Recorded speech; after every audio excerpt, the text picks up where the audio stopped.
السلام علیکم پیارے دوستوں، کی حال ہے؟ ٹھیک ہو سو خیر خیریت نال ہو سو؟ اللہ پاک تانوں صحت دے، خوش رہو، آباد رہو، وستے رہو، جتھے بھی ہو میریاں تواڑے واسطے دعاواں نے۔ جناب فرمائش آئی ہے کافی دوستانی،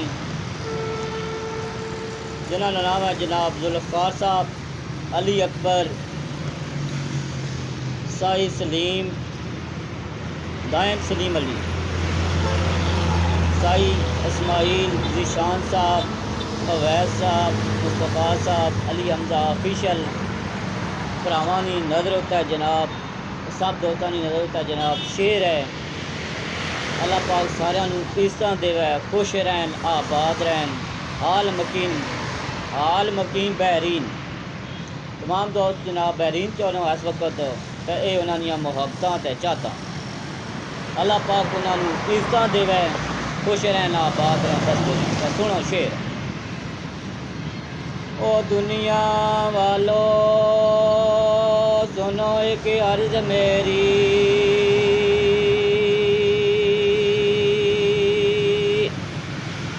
او دنیا والو سنو ایک عرض میری،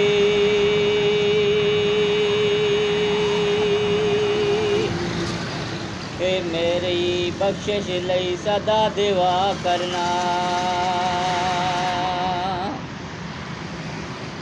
کوئی غلطی جو بھی معاف کریاں، او میرے لئی او میری یہ قبول التجا کرنا، او سیو دعا قبول بائیو، اول آخر درد صلی اللہ کرنا،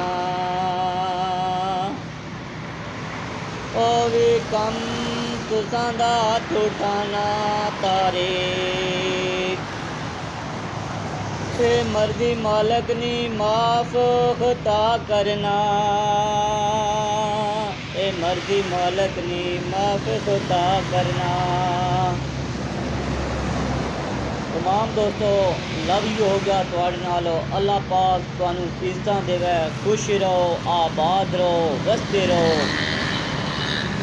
جناب ایسا طرح پیار دیتی ہو، فرمائشاں کیتی ہو، اسی تواڈیاں فرمائشاں پوریاں کریے، جناب ویڈیو وچ لازمی کمنٹ کیتا کرو، اگے شیئر بھی کر دیتا کرو، تے